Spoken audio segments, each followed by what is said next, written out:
إن الحمد لله نحمده ونصلي على رسوله الكريم। आज हम इंशाल्लाह चौथे पारे की चंद एक आयत देखेंगे। और चौथे पारे के अंदर अभी तक हम सूरत आले इमरान से ही गुजर रहे हैं। उसके बाद फिर इसमें सूरत निसा आती है। सूरत आले इमरान की दो आयत इंशाल्लाह मैं आपके साथ आज शेयर करूंगा।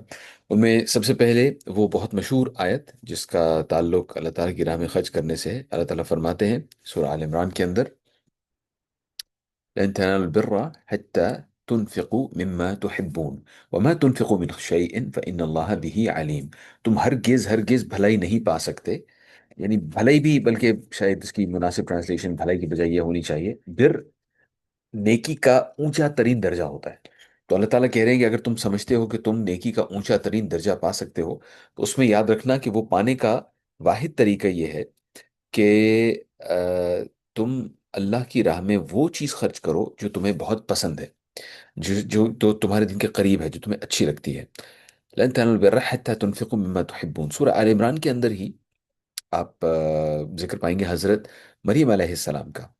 अच्छा, हम आमतौर पे जब अल्लाह की राह में खर्च करने के हवाले से सोचते हैं तो हमारे जहन में पैसे आते हैं कि यदि कोई कीमती चीज़ अल्लाह की राह में दी जाए, जो बिल्कुल सही है, लेकिन उसके अलावा बहुत सारी ऐसी और दूसरी चीज़ें हैं जो हमें महबूब हैं, जो कि अगर अल्लाह की राह में उनकी ज़रूरत पड़े तो वो इस कैटेगरी के अंदर शामिल होती हैं। मिसाल के तौर पे हज़रत मरीम अलैहिस्सलाम की वालिदा, जिनकी उम्र खासी हो चुकी थी और बहुत अरसे से वो अल्लाह से दुआ कर रही थी कि अल्लाह ताला उनको बच्चा दे। तो जब अल्लाह का हुक्म हुआ और वो हामिला हुई, तो उस वक्त उन्होंने अल्लाह ताला से दुआ की कि जो मेरे बतन के अंदर है मैं उसे अल्लाह की राह में मुहर्रर करती हूँ। जब यानी अल्लाह ताला की राह में उसको मुख्तस कर दूंगी कि जो भी मेरा बेटा जब पैदा होगा तो ये मैं अल्लाह की राह में उसको अल्लाह के काम पे लगाऊंगी, वो अपनी ज़िंदगी अल्लाह के काम पे लगाएगा। और ये उनकी महबूब तरीन चीज़ थी जिसे वो अल्लाह की राह में दे रही थी। अल्लाह ने उसके बाद उनको बेटे के बजाय बेटी दी, जो कि हज़रत मरीम अलैहिस्सलाम थी। और जब वो बेटी हो गई तो उन्होंने कहा कि इन्नी वदाअतुहा उन्सा, यानी जब मतलब एक बेटी पैदा हुई है मेरे यहाँ, तो वल्लाहु अअलमु बिमा वदअत, अल्लाह ताला बेहतर जानते थे कि उन्होंने क्या, उनके पेट से क्या पैदा हुआ है। वलैसा ज़करु कल उन्सा, उन्होंने कहा भी जो मर्द है वो तो औरत जैसा नहीं हो सकता। और यानी अल्लाह ताला ने उस औरत के लिए, हज़रत मरीम अलैहिस्सलाम के लिए, एक बहुत ही बुलंद दर्जा रखा हुआ था। ये कहानी शुरू हुई उनकी वालिदा से, जिनके बारे में कहा जाता है कि उनका नाम हाना था। उनकी वालिदा जिन्होंने अपनी कीमती चीज़ अल्लाह की राह में देने की नीयत की, और फिर अल्लाह ताला ने उसके बाद एक सिलसिला शुरू कर दिया। और कितने बेशुमार दुनिया का एक हिस्सा है जहाँ उनकी कोशिशों से हज़रत मरीम अलैहिस्सलाम की ज़िंदगी, फिर हज़रत ईसा अलैहिस्सलाम की ज़िंदगी, वो एक नूर, तौहीद का नूर जहाँ पहुँचा। और फिर अल्लाह ताला ने सूरह आल इमरान का के अंदर उसका जिक्र भी किया है। अल्लाह ताला फरमाते हैं वमा तुनफिकु मिन शैइन, और तुम कोई भी चीज़ खर्च नहीं करते, फ़इन्न अल्लाह बिही अलीम, हत्ता कि अल्लाह ताला उसके बारे में अच्छी तरह जानते हैं। तुम जो कुछ भी खर्च करते हो अल्लाह ताला उसे अच्छी तरह जानता है। अल्लाह ताला ने हमसे, जो हम में से जो लोग अपने आप को मुसलमान कहते हैं, सूरह तौबा में आयत है कि अल्लाह ताला ने इश्तरा मिनल मुमिनीना अनफुसहुम, उन्होंने मोमिनों से, जो वाकई अल्लाह ताला के ऊपर पक्का ईमान रखते हैं, अल्लाह ताला ने उनसे एक डील कर ली है, एक सौदा कर लिया है।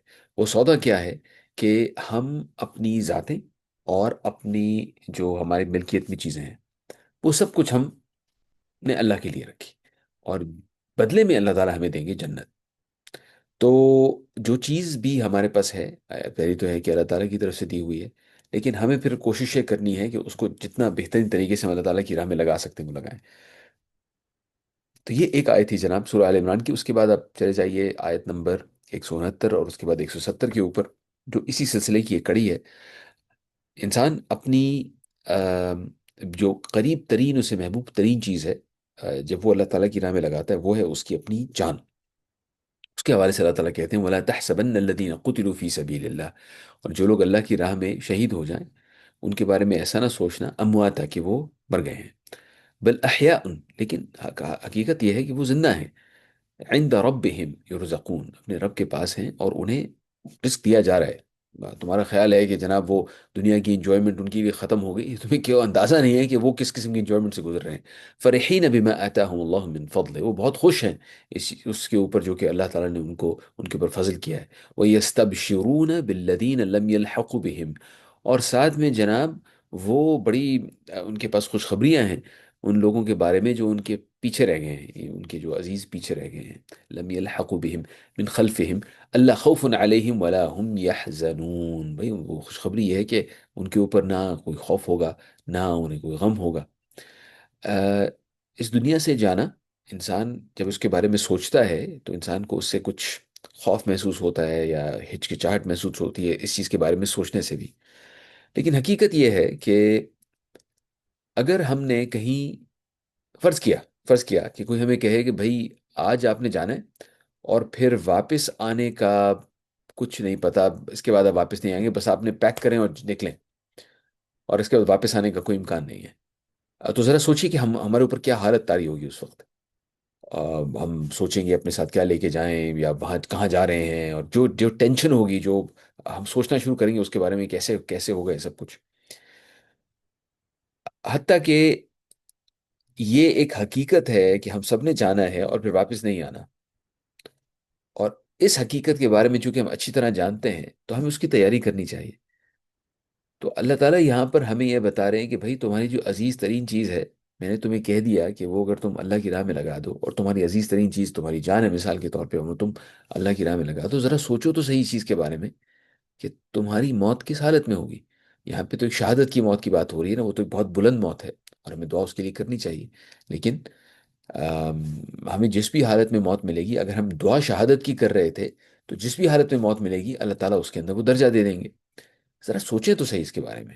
موت کے بارے میں سوچنا مکروہ لگتا ہے، ذرا مشکل لگتا ہے، لیکن ذرا سوچیں تو صحیح اس کے بارے میں، کیونکہ نبی کریم صلی اللہ علیہ وسلم کا ارشاد ہے کہ کثرت سے اس چیز کا ذکر کیا کرو جس سے دنیا کی لذتیں ختم ہو جاتی ہیں، حازم اللذات، یعنی جو دنیا کی لذتیں ہیں نا وہ پھر محسوس نہیں ہوتی تو اس کے بعد کثرت سے اس کا ذکر کیا کرو۔ کیوں؟ تاکہ اپنے آپ کو ذہنی طور پہ تیار کرو، بھائی یہ ہونا ہے، ہمیں کچھ پتہ نہیں کب ہونا ہے، بہت جلدی بھی ہو سکتا ہے، تاخیر سے بھی ہو سکتا ہے، اللہ کی مرضی ہے جب ہونا ہے، کہ ہونا تو صحیح ہے، تو اپنے آپ کو اس کے لیے تیار کرو۔ دنیا میں جو چیزیں ہیں ہمارے پاس جن کے بارے میں ہم بہت خوش ہیں کہ ہمارے پاس وہ چیزیں ہیں، ان کے ساتھ بھی دل نہیں لگانا، اور اس دنیا میں جو ہماری زندگی ہے اس کے ساتھ بھی دل نہیں لگانا، کیونکہ یہ تو ایک عارضی پڑاؤ ہے، اور اس کے بعد یہاں سے چل چلا ہوا ہے۔ اللہ تعالیٰ آپ سے بھی اور مجھ سے بھی خوش ہو جائے، ہمارے رمضان کے روزے قبول کرے، اور ہمیں موقع دے کہ جو بھی ہم رمضان میں اعمال کر رہے ہیں، اللہ تعالیٰ ان کے ذریعے ہمارے اوپر اپنی رحمت نازل کرے اور ہمیں اپنی قربت میں لے لے۔ آمین۔